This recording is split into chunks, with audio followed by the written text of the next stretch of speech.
Bismillahirrahmanirrahim. Assalamualaikum warahmatullahi wabarakatuh. Alhamdulillahirabbil alamin wassalatu wassalamu ala sayyidina wa maulana Muhammadin Whatever. wa ala alihi wa ashabihi wa man tabi'ahum bi ihsanin ila yaumiddin. Subhanaka la ilma lana illa ma 'allamtana innaka antal alimul hakim. Allahumma rzuqna fahman nabiyyina wa hifdzal mursalin wa ilhamal malaikatil muqarrabin bi rahmatika ya arhamar rahimin. Amma ba'd. Kita masuk dalam ilmu ma'ani, yaitu adalah salah satu ilmu di antara tiga ilmu yang ada dalam ilmu balaghah. Tamhid, kita masuk ke dalam pengantar. Ilmu ma'ani huwa ilmun yu'rafu bihi ahwalu lafzi al-arabiyyi allati biha yutabiqu muqtadal hal. Apa sih makna dari ilmu al-ma'ani? Ilmu ma'ani itu merupakan ilmu, yakni qawaid dan usul. Jadi ilmu yang dimasukkan di sini adalah al-qawaid wal usul. Yu'rafu bihi, yakni diketahui dengannya, ini dengan ilmu tersebut akan diketahui apa yang diketahui. Ahwalul lafdzil arabi, yakni keadaan lafat arabi. Keadaannya lafat arabi itu gimana? Yaitu apakah dia ada takdim, mahakuhu takhir, apakah dia dengan qasar, apakah dia dengan fasal, wasal, apakah dia dengan hadaf, apakah dengan zikir. Nah, maka hal-hal tersebut yang akan dipelajari dalam ini. Ataukah dia di lafaz tersebut keadaannya ijaz ataukah dia itnab, ya. Jadi eh, itulah ahwal-ahwal dari lafaz Arabi allati biha yutabiqu muqtadal hal, allati biha dengannya, dengan ahwalul lafzi, dengan keadaan-keadaan itu, yakni misalkan kita mendahulukan mubtada di awal, kemudian ada kalanya mengakhirkan mubtada, ada kalanya mendahulukan maf'ulun bih, ada kalanya mengakhirkan maf'ulun bih. Maka setiap hal tersebut itu sebenarnya punya maksud dan tujuan. Allati yutabiqu al-muqtadal hal, yakni yang sesuai dengan tuntutan keadaan. Artinya ketika seseorang melafadzkan ataukah berbicara tentang suatu lafadz, maka ia tentu berbicara sesuai dengan tuntutan keadaan. Ya, tuntutan. Ketika ia berbicara di depan mahasiswa, maka ia akan berbeda dengan berbicara di depan orang awam. Maka ia tidak akan berbicara tentang muqtadal hal, dia tidak akan berbicara tentang ahwalul lafzi. Hal-hal yang seperti itu tentu tidak dibacakan, tidak disampaikan di depannya orang-orang awam. Maka setiap kullu maqam maqal, setiap maqam, setiap tempat, setiap keadaan itu punya maqal, punya pembicaraan sendiri-sendiri. Walidirasati hadzal ilmi samaratun. Dan untuk mempelajari ilmu ini tentu ada faedah. Samarah itu maknanya adalah faedah. Jadi mempelajari ilmu ini itu memiliki faedah. Wa minha diantaranya apa? Al-ihtirazu anil khata'i fi ta'diyatil ma'na alladhi yuridu al-mutakallim li iswalihi ila dhihni sami'. Hal yang paling utama yaitu adalah al-ihtiraz, menjaga dari apa? Menjaga dari kesalahan. Al-ihtirazu anil khata' fi ta'diyatil ma'na, di dalam menyampaikan sebuah makna. Karena kita ingin ketika berbicara berarti kita menyampaikan sebuah makna. Makna dari mana? Nah, makna yang ada di zihin kita, makna yang ada di akal-akal kita. Alladzi yuriduhu al-mutakallim, yang diinginkan oleh mutakallim, yakni pembicara, li iswalihi, untuk sampai ila dzihni sami, kepada akalnya pendengar. Jadi ketika kita ingin menyampaikan sesuatu, maka kita harus menyesuaikan. Bagaimanakah kalam yang kita sampaikan? Apakah kalam ini harus dengan bahasa yang gaul, apakah dengan bahasa kekinian, ataukah dengan bahasa yang umum, artinya siapapun yang mengikutinya maka ia bisa mendengarkannya, maka ia bisa memahaminya, ya, bisa memahaminya. Kenapa? Karena di situ kita memperhatikan siapa yang kita ajak bicara. Wa ma'rifatu ijazil Quran, dan tentu dengan mempelajari ilmu tersebut kita akan mengetahui ijaznya Quran, wal wuqufu ala asraril balaghati wal fasahah, dan juga bisa mengetahui tentang rahasia-rahasia dari balaghah dan juga fasahah. Karena tanpa mengetahui ilmu balaghah, seseorang tidak akan mengetahui bagaimana ijaznya Al-Quran. Begitu juga dengan Al-Hadis Asy-Syarif.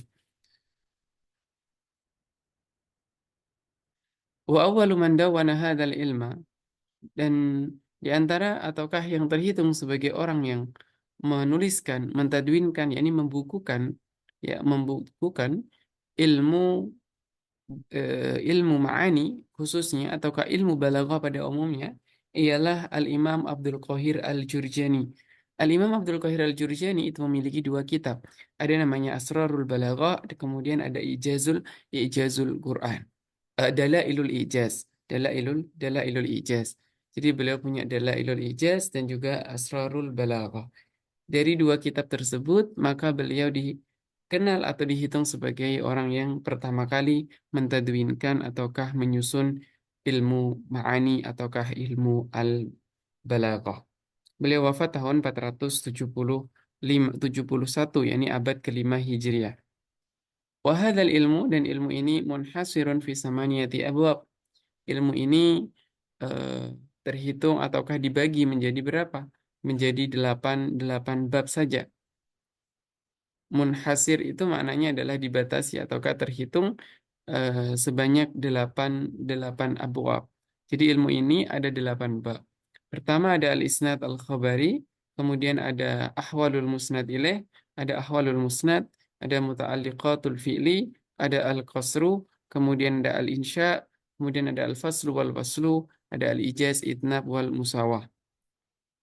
Ada 8 bab. Di antara 8 bab ini, waqtasortu, dan aku ringkas ataukah aku batasi fi hadzal kitab, dalam kitab ini, ala ba'diha faqat, sebagian saja. Jadi dalam kitab ini tidak disebutkan 8-8-nya, tetapi hanya sebagian, taisiron lil mubtadi, untuk memudahkan bagi yang pemula.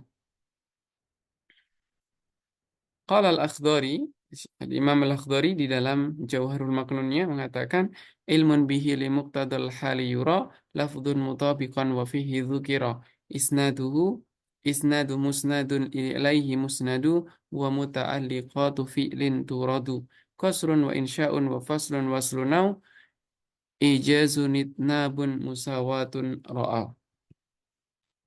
Kita masuk dalam bab yang pertama, ialah taksimul kalam ilal khobari wal insya.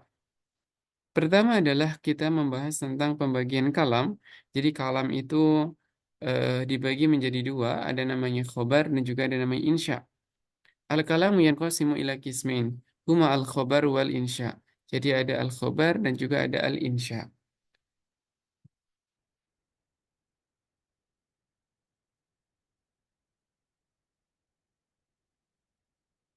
Fal-khobaru huwa qawlun yahtamilu as-sidqa wal kadhiba lidhatih. Apa yang dikatakan dengan khobar? Khobar itu adalah qaulun. Qaul ini juga dikatakan sebagai suatu perkataan ataukah kalam yahtamilu sidqa wal kadhiba lidzati. Yang mengandung kebenaran dan juga kesalahan atau mengandung kebohongan. Jadi ada yang mengandung kebenaran, ada yang mengandung kebohongan. Lidzati ay lidzatil kalam, yakni perkataan itu sendiri. Jadi kalau kita melihat suatu perkataan itu sendiri, maka perkataan itu bisa dikatakan sidik, ada bisa dikatakan kadib. Sidik mananya dia benar, kadib dikatakan kadib artinya dia bohong.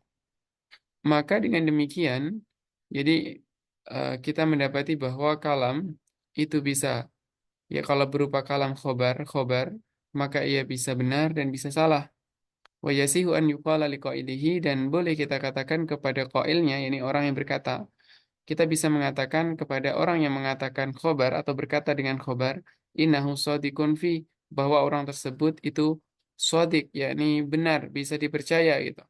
Au kadzib, ataukah dia pembohong. Fa in kana al-kalamu mutabiqan lil waqi' kana qailuhu shadiqan. Kalau seandainya kalam tersebut itu sesuai dengan waqi', yakni waqi' itu adalah eh,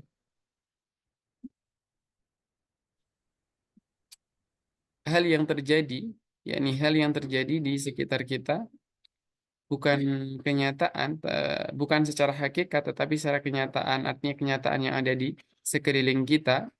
Fa in kana al-kalamu mutabiqan lil waqi', maka kana qailuhu shadiqan. Maka qailnya, ini orang yang berbicara tersebut benar. Misalkan ketika dikatakan ja'a Muhammadun, telah datang Muhammad, Muhammad telah datang. Apakah dia sesuai dengan kenyataannya bahwa Muhammad itu datang? Kalau Muhammad nggak datang, berarti dia bohong. Tapi kalau Muhammad benar datang, berarti dia shadiq. Wa in kana ghaira mutabiqin lahu kana qailuhu kadiban. Kalau seandainya dia tidak sesuai dengan kenyataannya tadi bahwa si Ahmad itu tidak datang, misalkan, maka berarti dia qailuhu kadib, maka berarti yang berbicara itu kadib, pembohong. Nahu jalasa Ahmad wala bisa Muhammadun al-qamiso. Ini perkataan adalah perkataan khobar yang mana jelas Ahmad suatu pemberitaan bahwa Ahmad duduk. Tapi ketika Ahmad itu tidak duduk, maka berarti kadib. Tapi jika Ahmad duduk, berarti dia sodik. Wala bisa Muhammadun al-qamiso. Muhammad memakai baju, memakai gamis, memakai apa nama kemeja. Maka apabila Muhammad dia benar-benar memakai komis, maka dia berarti adalah sodik. Apabila tidak, maka berarti dia adalah kadhib. Wa amal insya'u fahuwa qawlun yahtamilu wa amal insya' fahuwa qawlun la yahtamilu sidqa wal kadhiba lidzatih. Kalau kita berbicara insya, maka insya itu kebalikan dari khobar. Khobar itu mengandung benar salah. Tapi kalau insya itu tidak mengandung benar, tidak mengandung salah. Wala yasihu an yuqala liqailihi innahu shadiqun fi aw kadhibun. Maka kita tidak bisa mengatakan bahwa orang yang berbicara dengan insya itu ia berbicaranya orang yang berbicara itu benar ataukah salah. Ya, itu tidak bisa. Kemudian apa itu insya, apa itu khobar secara detailnya akan kita bahas setelah ini. Ya, nahu ijlis ya Ahmad. Duduklah kamu ya Ahmad. Apakah bisa dikatakan bahwa orang yang berkata demikian itu bohong ataukah benar? Tidak. Kenapa? Karena itu suatu perintah. Ijlis ya Ahmad. La talbis hadal qamis. Jangan kamu pakai qamis ini. Saya tibayanuhu fil babil khamis insyaallah. Pembahasan dalam insya ini akan datang pada bab yang kelima biidnillah. Sekarang kita fokus kepada al-khobar. Taqsimul khobar ila jumlatin fi'liyatin wa jumlatin ismiyatin. Kemudian pembagian khobar itu sendiri itu dibagi kepada jumlah fi'liyah dan juga jumlah ismiyah. Artinya, kita di dalam nahwu sudah belajar tentang apa itu jumlah fi'liyah, apa itu jumlah ismiyah. Jumlah fi'liyah, jumlah yang terdiri dari fi'il dan fa'il. Begitu juga dengan pelengkap-pelengkapnya. Kemudian jumlah ismiyah itu terdiri dari mubtada dan khobar beserta pelengkap-pelengkapnya. Maka di sini khobar ia diucapkan oleh seseorang itu tidak akan keluar dari dua hal ini. Kalau nggak berupa jumlah ismiyah, ya dia berupa jumlah fi'liyah. Fala al jumlah al ismiyah, ya jumlah fal jumlatul fi'liyatu adapun jumlah fi'liyah hiya matarakabat min fi'lin wa fa'ilin au fi'lin wa naibil fa'il. Kalau kita berbicara penyusun asli dari jumlah fi'liyah, maka dia hanya dua. Kalau nggak fi'il fa'il, ya fi'il dengan naibul fa'il. Adapun yang lain-lain itu sebagai pelengkap saja. Seperti maf'ulun bih misalkan, ataukah hal, ataukah na'at, atau yang lain-lainnya. Wahia, yakni al-jumlah fi'liyah. Jumlah fi'liyah itu jumlah yang tersusun dari fi'il fa'il dan juga fi'il dan naibul fa'il. Wahia, adapun jumlah fi'liyah, maudu'atun li ifadati tajaddudi wal hudusi fi ahadil azminati thalatha. Jadi jumlah filia itu diletakkan maudhu'ah, yakni dibuat untuk faedahnya apa? Litajaddudi wal hudus, yakni dia itu akan adanya tajaddud. Tajaddud itu berarti adanya pembaharuan, wal hudus sesuatu yang baru, artinya dia tidaklah menetap dari dulu sampai sekarang, bukan, tetapi dia adanya tajaddud, artinya adanya ketika seseorang misalkan dikatakan eh, Muhammadun yajtahidu. Muhammadun yajtahidu fi dirasatihi. Artinya kesungguhan ataukah sungguh-sungguhnya si Muhammad ataukah Zaid katakan yajtahidu. Artinya dia adanya tajaddud wal hudus. Artinya senantiasa dia mengulang, senantiasa dia memperbarui dari kegiatannya, memperbarui dari apa pekerjaan-pekerjaannya. Itu namanya adalah tajaddud wal hudus. Fi ahadil azminati salasah. Fi ahadi al azminati salasah dari tiga zaman yang ada, karena jumlah fi'liyah dia ada jumlah fi'liyah berupa fi'il madi, ada fi'il mudhari dan ada fi'il amr. Adapun fi'il mudhari ia berupa apa? Fi'il mudhari ia berupa hal wal istiqbal, sedangkan fi'il madi berupa al madhi. Dan kalau kita berbicara tentang khobar, maka khobar di sini hanya berupa jumlah yang terdiri dari fi'il madhi ataukah fi'il mudhari' saja, sedangkan fi'il amr itu tidak masuk ke dalam al-khobar, kecuali itu adalah hikayat ataukah cerita. Ya, kalau cerita nggak masalah. Ya, kalau cerita tidak masalah. Tetapi kalau kita berbicara tentang asli daripada khobar, maka maka fi'il amr itu tidak masuk kepada al khobar. Dia masuknya kepada al insya. Kenapa? Karena dia merupakan suatu tuntutan kepada seseorang agar melakukan hal-hal demikian yang diinginkan. Al-jumlatu al-ismiyah. Al-jumlatul ismiyah ialah matarakabat min mubtada'in wa khobar, jumlah yang terdiri dari mubtada dan khobar. Adapun khobar itu banyak macamnya, ada khobar mufrad, ada khobar jumlah dan syibhul jumlah. Sebagaimana yang sudah kita pelajari di dalam ilmu nahwu. Wahiyya tufidu bi asli wad'iha bisubuti, ya bisubuti bukan bisubuta. Bisubuti syai'in li syai'in.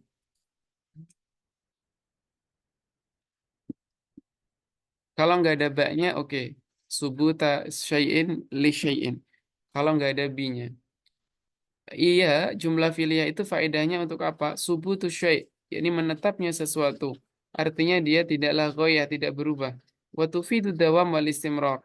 Dan kadangkala jumlah ismiyah itu berfaedah untuk dawam wal istimrar. Artinya keberlangsungan yang terus-menerus. Ya, keberlangsungan yang terus-menerus tanpa adanya jeda. Bihasabi al-qarinah allati tadullu alaihima, berdasarkan dengan qarinah ataukah petunjuk yang menunjukkan bahwasanya hal tersebut yufidu ad-dawam awil istimrar. Seperti qaulihi ta'ala wa innaka la'ala khuluqin azim. Maka wa innaka la'ala khuluqin azim ini adalah qaul kepada siapa? An-Nabi sallallahu alaihi wasallam, yakni akhlaknya Nabi itu mulia. Sejak kapan? Sejak dahulu sampai nanti hari kiamat tidak akan pernah berubah. Maka di situ berarti tufidu dawam wal istimrar. Sekarang kita berbicara tentang ahwalul isnad al-khobari. Kita berbicara tentang isnad khobari. Apa sih isnad khobari? Isnad khobari itu maknanya adalah jumlah khobariyah. Ataukah nisbahnya kalam, nisbahnya mubtada kepada, nisbahnya khobar kepada mubtada, atau nisbahnya fi'il kepada fa'il. Maka itu dikenal dengan namanya isnad. Kalau saya mengatakan qoma Zaidun, maka berarti di situ apa? Saya nisbahkan qaim kepada Zaid ataukah perbuatan qoma kepada Zaid. Artinya telah berdiri Zaid atau Zaid telah berdiri. Berarti di situ saya menghukumi Zaid ya berdiri. Maka penghukuman berdiri kepada Zaid itu merupakan isnad. Namanya isnad. Al-isnadu huwa indimamu kalimatin ila ukhra ala wajhin yufidul hukma bi ihdahuma ala al-ukhra subutan au nafyan. Apa sih yang dimaksudkan dengan ahwalul isnad al-khabari? Ahwalul isnad al-khabari ialah indimamu kalimatin. Nisbahnya kalimah kepada yang lain, yakni ukhra ini kepada kalimat yang lain. Ketika saya punya Muhammadun qaimun, maka berarti di situ ada indimamu kalimah qaim kepada Muhammad ataukah isnadu qaim kepada Muhammad, yakni menyandarkan qaim kepada Muhammad. Qaim ini maknanya berdiri, Muhammad adalah Muhammad. Maka berarti kita sandarkan qiyam atau kita sandarkan berdiri itu kepada siapa? Kepada Zaid atau kepada Muhammad. Karena berdiri itu tidak bisa menjadi suatu makna tersendiri kecuali dia harus disandarkan kepada mubtada. Sehingga di situ namanya adalah al-isnad. Atau begitu juga dengan fi'il kepada fa'il. Nah, atau yang kita kenal dengan namanya al-musnadu wal musnadi ilaih. Jadi kita punya namanya musnad wal musnad ilaih. Al-isnadu huwa indimamu kalimatin ila ukhra ala wajhin yufidul hukma bi ihdahuma ala al-ukhra subutan au nafyan. Yakni ketika kita mengatakan Muhammadun qaimun, berarti kita menyandarkan hukum qaim kepada Muhammad. Nah, di sandaran hukum ataukah nisbahnya hukum, kalau kita bicara dengan ilmu mantik, maka kita bicaranya nisbah. Tapi kalau kita bicara ilmu nahwu, kita bicaranya isnad. Kalau di sini juga sama isnad. Artinya, penghukuman qaim terhadap Muhammad itu dia berupa subut, yakni penetapan, bukan penafian. Karena di sini imma nafian wa imma subutan. Dan di dalam perkara ini tidak ada huruf nafi sama sekali dan juga tidak ada makna nafi sama sekali, berarti semuanya positif, artinya subut. Wal muradu bil kalimatil ula hiya al musnad. Yang dimaksudkan kalimat yang pertama yaitu indimamu kalimatin adalah al-musnad. Al-muradu bil kalimah al-ula yakni kalimatin itu adalah al-musnad. Wabisaniyah dan yang kedua yaitu ukhro. Kata-kata ukhro kalimat dan ukhro itu adalah al-musnadu ilaih. Au bil aks atau kebalikannya.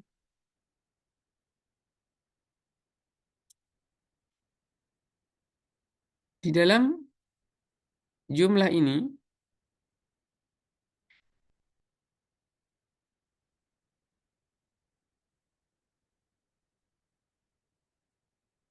ketika kita mengatakan bahwa qoma Muhammadun ataukah Muhammadun qoma, tetap yang disandarkan itu adalah al-musnad.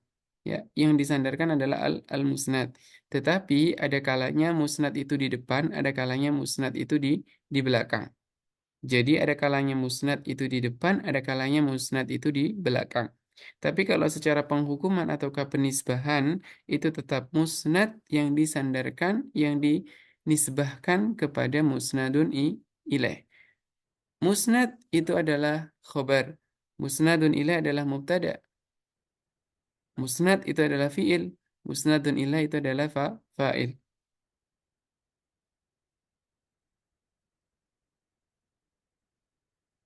Jadi al-makna bil aks ini maknanya adalah kadangkala musnad itu di depan, kadangkala musnad itu di belakang. Wa misalu madalla ala subut, contoh yang madalla ala subut, Muhammadun jalisun. Ya, penetapan Muhammad duduk itu artinya berarti di situ em, tidak ada penafian, tidak ada kalimat negatif, semuanya positif. Wa misalu madalla ala nafi maqama Muhammadun. Artinya Muhammad tidak berdiri. Berarti kalau Muhammad tidak berdiri artinya apa? Artinya itu adalah nafi. Walikuli jumlatin ruknan. Dan dari setiap jumlah itu ada dua rukun. Ya, setiap jumlah mau fi'liyah, mau ismiyah itu ada dua rukun. Dua rukun. Rukunnya ada dua apa saja? Ada mahkumun alaih dan mahkumun bih. Mahkumun alaih, ya, mayusamal awal musnadan ilaih. Mahkumun alaih itu namanya musnad ilaih. Seperti mubtada alladhi walahul khobar. Ataukah fa'il. Ataukah naibul fa'il. Wasani yang kedua yaitu mahkumun bih musnadan. Sedangkan yang kedua dikenal dengan namanya musnad. Kal khobar seperti khobar. Wal fi'li seperti fi'il. Wa mazada ala dhalika ghairul mudhaf ilaih. Dan wa mazada ala ghairu dhalik. Wa mazada dhalika. uh, Sebentar. Wa mazada ala dhalika ghairul mudhaf ilaih. Dan apa yang bertambah kepada yakni al-musnad wal musnad ilaih ghairul mudhaf ilaih selain daripada mudhaf ilaih wasilati fahuwa qaid, selain berupa mudhaf ilaih ataukah silah yakni silah mausul, kita punya di dalam jumlah itu dan namanya silah mausulah. Nah, silatul mausul dan juga mudhaf ilaih, maka dia berbeda hukumnya. Maka selain daripada kedua itu namanya adalah qaid. Wal quyudu hiya adawatu syarti wan nafi. Nah, dan dikatakan dengan qaid, qaid itu jamaknya adalah quyud. Nah, quyudku ataukah qaid-qaid itu apa? Itu berupa adawatu syart, adawatu syart, ada juga nafi, kemudian an-nafyu ya, bukan wan nafi. Tapi kalau kita maktufkan kepada adawat ya benar adawatu syarti wa adawatun nafi wal mafail ya ada mafail, kemudian ada hal, ada tamyiz, ada tawabi wa nawasikh. Semuanya itu berupa kuyut ataukah qaid. Qaid itu faedahnya untuk apa? Untuk mengikat jumlah. Kalau kita punya syarat berarti kita mengikat jumlah untuk menjadi syarat. Kalau kita ada nafi, huruf nafi seperti maqama Muhammadun, berarti kita mengikat hukum pada qama Muhammad dengan nafi. Maka dinamakan qaid ataukah kuyud jamaknya. Al-musnadu wal musnadu ilaih. Kemudian kita punya musnad sama musnad ilaih. Al-fa'il, ya musnad ilaih itu apa saja? Ada al-fa'il li fi'li tam. Al-ustad min qaulika ja'al ustad. Maka ustad ini namanya adalah fa'il. Maka dia musnadun ilaih. Al-mubtada alladzi lahul khobar. Mubtada yang punya khobar itu juga dikenal dengan namanya musnad ilaih. Seperti al-ilmu. Asma'un nawasikh, isim nawasikh. Itu juga namanya musnad ilaih. Kenapa? Karena isim nawasikh, yakni nawasikh itu seperti kana, seperti ina, dan dhonna, teman-temannya itu namanya adalah nawasikh.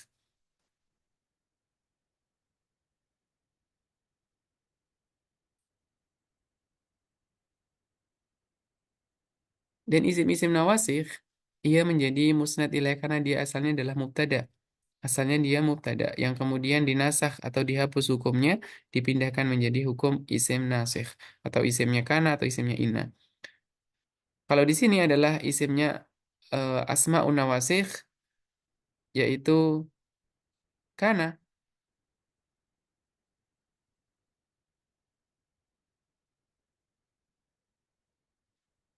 Misalkan di situ adalah isimnya kana.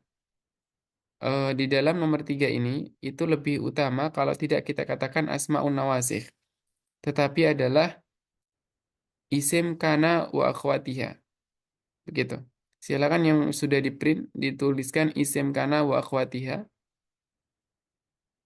ataukah ya isimnya kana wa akhwatiha. Kenapa kita mengatakan isimnya kana wa akhwatiha? Karena di sana ada isimnya ina, ya. Di sana ada isim inna. Ah, ah, kita berbicara adalah ilmu kita berbicara di sini adalah ilmu balaghah. Afwan. Kalau kita bicara ilmu balaghah berarti ya benar. Yang dimaksudkan ataukah yang saya inginkan di sini adalah asmaun nawasikh itu adalah isimnya. Saya teringatnya adalah masalah apa? Masalah rofa. Masalah rofa. Kalau rofa ya berarti hanya isimnya kana saja. Tetapi ternyata di sini itu kita berbicara tentang musnad ilaih. Yang mana musnad ilaih ialah isimnya kana ataukah isimnya inna itu sama saja. Isimnya inna ataukah isimnya kana kedua-duanya sama. Ia adalah termasuk musnadun ilaih. Karena aslinya dia adalah al-mubtada. Walaupun satunya marfu, satunya mansub. Kana Muhammadun aliman atau inna Muhammadan alimun. Oke. Jadi nggak perlu diganti asma'u an nawasih, tetap isimnya nawasih, baik kana ataukah inna dan teman-temannya tidak masalah. Yang keempat adalah al-maf'ulul awal lidhanna wa akhwatiha. Itu bukan lidhanni tapi lidhanna. Al-maf'ulul awal lidhanna wa akhwatiha. Maka di sini adalah maf'ul yang pertama dari dhanna dan teman-temannya dhanna. Kenapa demikian? Karena karena mubtada dan khobar ketika masuk kepada dhanna maka dia menjadi maf'ul awal dan maf'ul sani. Maka maf'ul awal itu adalah menjadi musnad ilaih. Zaidan aliman, maka Zaidan sebagai musnad ilaih. Naibul fi'li, bukan naibul fi'li, tetapi fa'il. Ya, silakan diganti fa'il. Yang kelima itu adalah naibul fa'il, bukan naibul fi'li. Fa'il. Nahwu Al-Quran, seperti Al-Quran. Min qaulika quri Al-Quranu.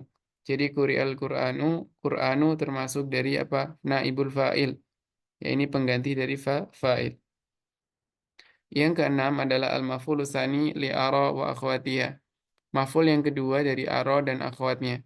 Ara itu ada a'lama, ara, anabba'a, anba'a, khabbara, wa akhbara dan haddasa. Serta teman-temannya dari a'lama atau ara. Nahu al-baba min qaulika ara Muhammadun aliyan al-baba maftuhan.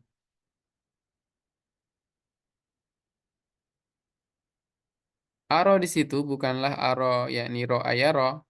Mananya saya melihat bukan aro memperlihatkan. Jadi Muhammad memperlihatkan kepada Ali al-baba maftuhan. Maka al-baba maftuhan itu sebenarnya seperti mubtada khobar. Jadi Muhammad memperlihatkan kepada Ali bahwa pintunya terbuka. Aro Muhammadun aliyan al-baba maftuhan. Maka al-baba di situ adalah maf'ul yang kedua, adapun maftuhan maf'ul yang ketiga. Wal musnadu, adapun musnad.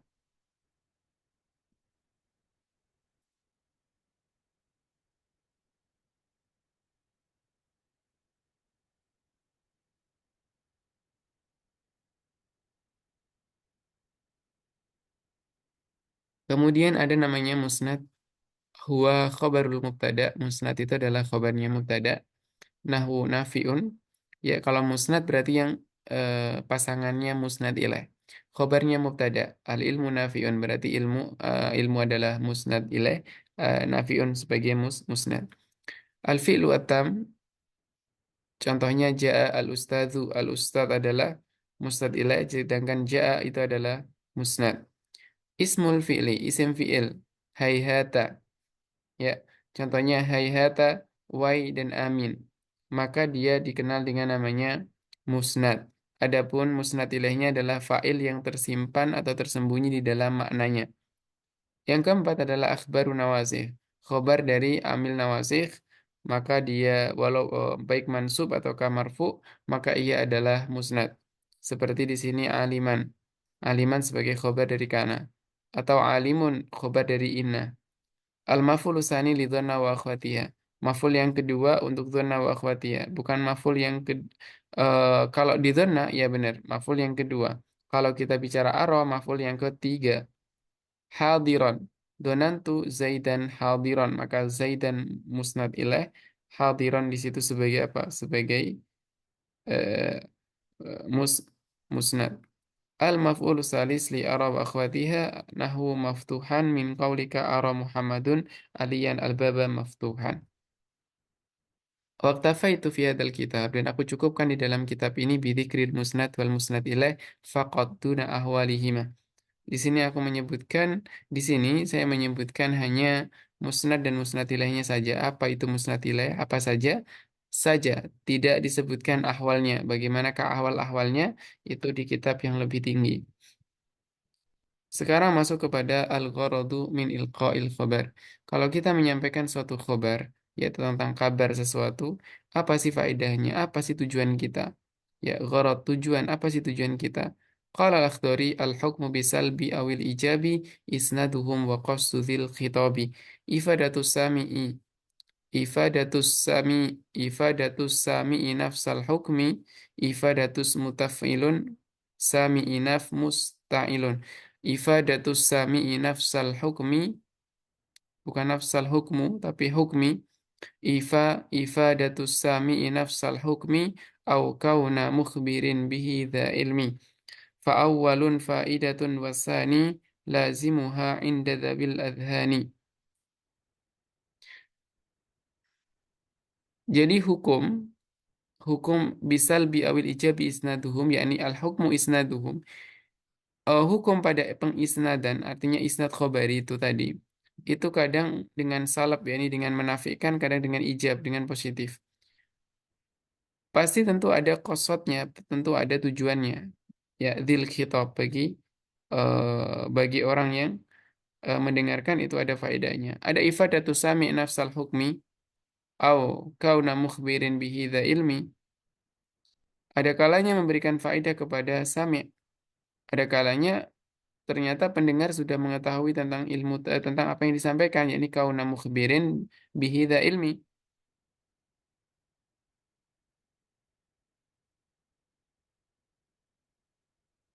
Mestinya ifadatus sami'i nafsal hukmi au kaunu mukhbirin bihi dha ilmi dengan dhammah. Fa'awwalun fa'idatun wasani. Kalau yang pertama itu adalah ifadatus sami' nafsal hukmi, maka di sini berarti adalah ifadatus sami'. Kalau yang kedua lazimuha, yakni kaunu mukhbirin bihi dha ilmi. Maknanya orang yang disampaikan atau orang yang diberikan berita itu dia mengetahui tentang apa? Tentang ilmu yang kita sampaikan, tentang sesuatu yang kita sampaikan, dia mengetahuinya. Maka di situ berarti lazimul faidah, namanya lazimuha lazimul faidah inda dzabil adhani, bagi orang-orang yang punya akal. Wal aslu fil khabari ayul qali ahadi amrain. Ini penjelasannya. Dan asal dari khobar itu disampaikan yulqa, yakni diucapkan ataukah dilontarkan, disampaikan li ahadi amrain, atas dua hal. Fal awal, yang pertama adalah ifadatul mukhatabi, yakni memberikan ifadah kepada mukhatab, kepada orang yang kita ajak bicara, al hukm alladhi, hukum yang tadammanat su'al jumlah, yang tersimpan oleh jumlah, idza kana jahilan lahu, jika orang itu jahil. Maknanya jahil, tidak tahu. Jadi ketika kita memberitahukan kepada seseorang dan seseorang itu tidak mengetahui tentang apa yang kita sampaikan, maka itu namanya ifadatu al-mukhatab, hukum. Artinya apa? Wa yusamma dzalikal hukmu faidatul khobar. Maka ini dikenal namanya faidatul khobar. Kaqauli Nabi sallallahu alaihi wasallam, perkataan Nabi sallallahu alaihi wasallam kepada sahabat mengatakan ad-dinu nasihah. Nah, di situ sahabat tidak tahu tentang perkataan ini, maka ini adalah namanya faidatul khobar. Wasani, dan yang kedua, ifadatul mukhatab annal mutakallim ya alimun bil hukmi ladzi ya'lamuhul mukhatab. Di sini memberikan faedah kepada mukhatab, tetapi faedahnya bahwa mutakalim itu sudah tahu sebenarnya, ya annal mutakalim alimun bil hukmi ladzi ya'lamuhul mukhatab.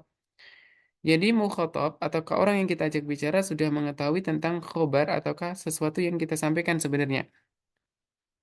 Kama taqulu litilmidin, sebagaimana yang kamu katakan kepada murid, akhfa alaika najahahu fil imtihan.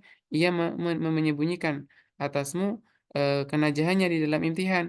Jadi dia tidak memberitahukan seorang guru ini bahwa dia adalah najah. Wa alimtahu min tariqin akhar. Kemudian ternyata kamu tahu bahwa dia adalah dia lulus di dalam ujiannya. Kemudian kamu katakan anta najahta fil imtihan.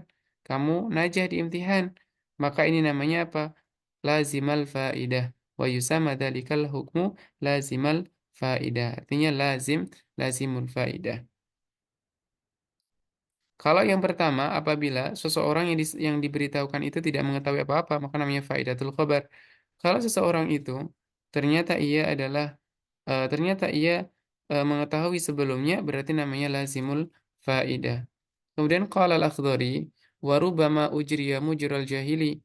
Kadangkala orang yang sudah tahu itu ditempatkan seperti orang yang nggak tahu. Mukhatabun in kana ghairu amili. Ya, jika dia seorang mukhatab yang tidak mengamalkan apa yang dia ketahui. Kaqaulina li'alimi dhi ghaflati, kaqaulina mutaf'ilun li'alimin. Ya li'alimin, yang punya nuskha yang sudah di print diganti. Kaqaulina li'alimin mutaf'ilun dhi ghaflati mustaf'ilun. Adzikru miftahun liba bil hadrati. Jadi ketika kita mengatakan kepada orang yang lalai, mengatakan apa? Adzikru miftahun liba bil hadrati. Bahwa zikir mengingat Allah itu adalah pintu kepada babul hadrah, yakni babul ilahiyah. Ya, pintu eh, ketuhanan.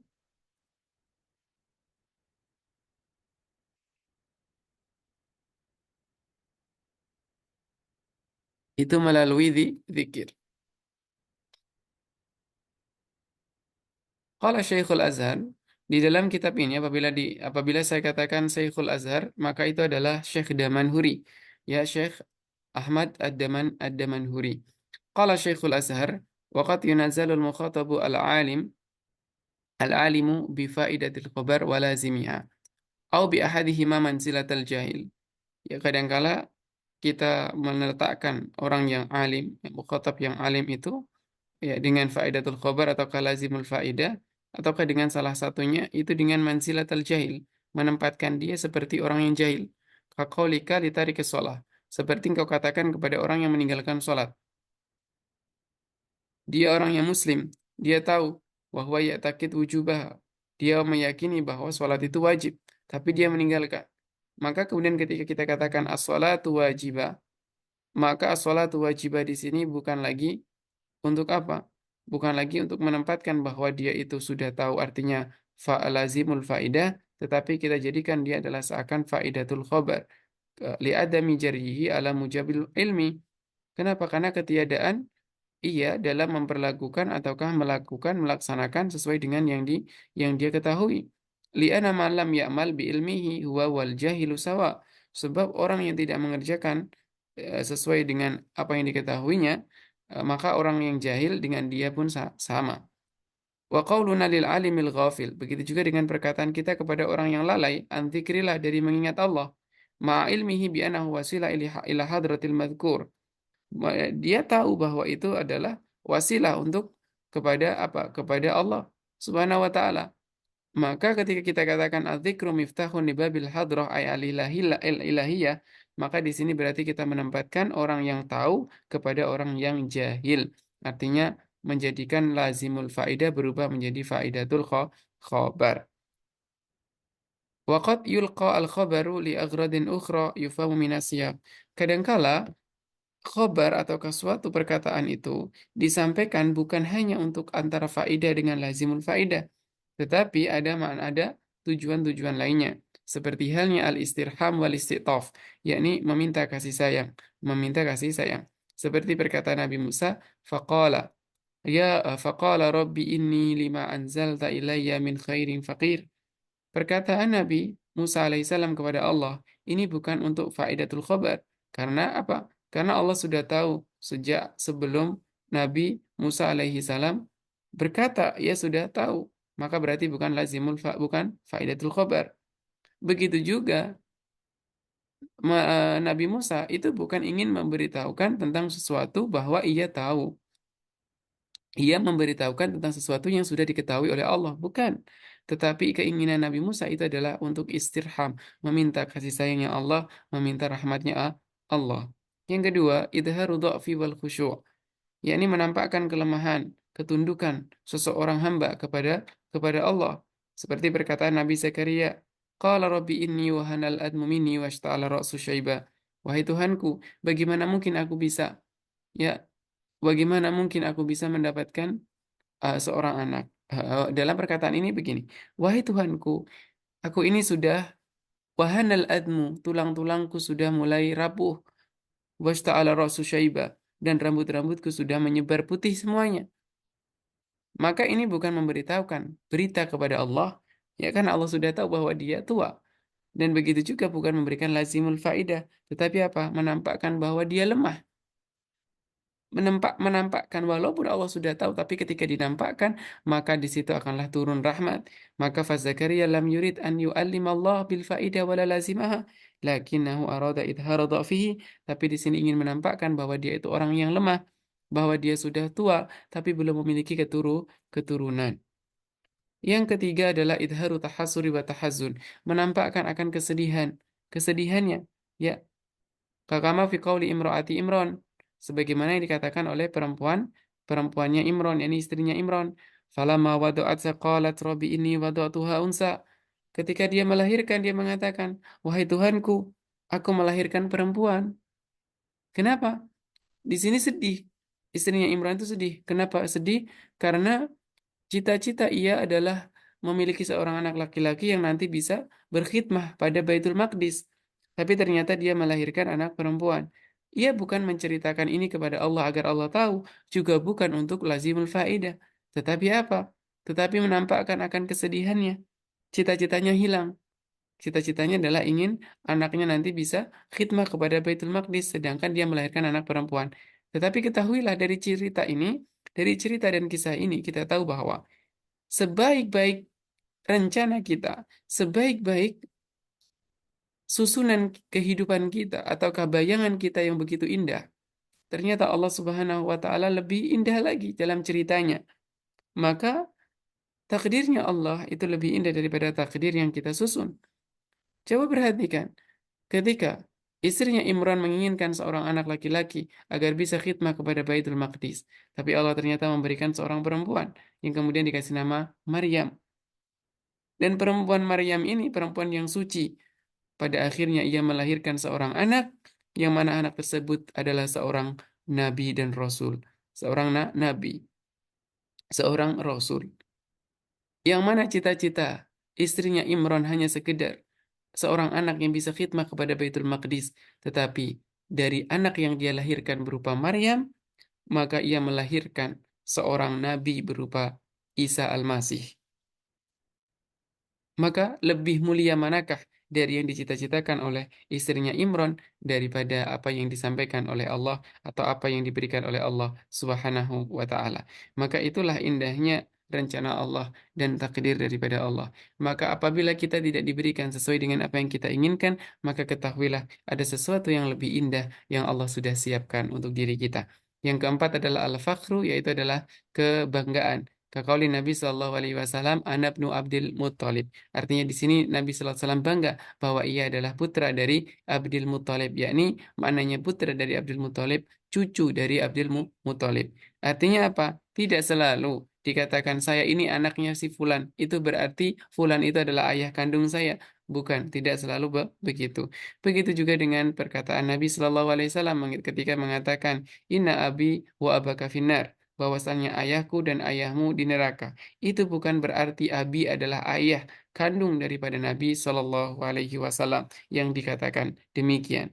Kenapa? Karena abi di dalam Arab itu bisa bermakna orang yang senantiasa menjaganya, ataukah orang yang misalkan yang berada di dekatnya. Karena di sana ada kaul yang mengatakan misalkan Abu Talib. Ya, Abu Talib itu adalah paman Nabi Shallallahu Alaihi Wasallam yang menjaga Nabi Shallallahu Alaihi Wasallam, ya, yang selalu menjaga Nabi Shallallahu Alaihi Wasallam. Tetapi qadarullah, Abu Talib itu sampai wafatnya itu tidak mengucapkan syahadat atau tidak masuk kepada agama Islam.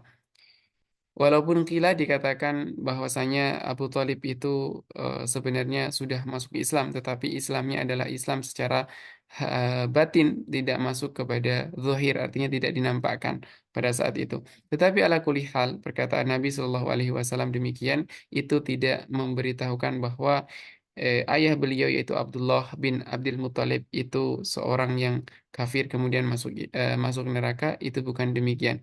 Karena siapapun yang lahir ataukah yang dia hidup di antara dua zaman kenabian, yaitu antara zaman Nabi Isa alaihi salam dan juga zaman Nabi Shallallahu alaihi wasallam, maka mereka semuanya masuk ahli fatrah. Ahli fatrah itu mereka tidak diazab, mereka dikembalikan kepada Allah dengan keadaan suci karena mereka tidak ada risalah. Kenapa? Karena umat nabi-nabi terdahulu, nabi-nabi terdahulu itu diutus untuk kaumnya. Sedangkan Abdullah ataukah ayah dari Nabi Shallallahu Alaihi Wasallam itu bukan termasuk dari kaumnya Nabi Isa alaihi salam. Ia adalah bangsa Arab, dan bangsa Arab tidak ataukah belum diutus nabi di dalamnya, tidak diutus nabi di dalamnya. Dan Nabi Shallallahu Alaihi Wasallam itu seorang nabi yang mana beliau adalah diangkat menjadi seorang rasul nabi pada umur 40 tahun, di mana ayah beliau sudah wafat sebelum itu, jauh sebelum itu, jauh sebelum beliau dilahirkan, sehingga ayah dan ibu Nabi Shallallahu Alaihi Wasallam itu keduanya adalah termasuk ahlul fatrah. Wallahu ta'ala a'la wa a'la. Tahriku al-himmah ila ma yalzamu yahsiluhu.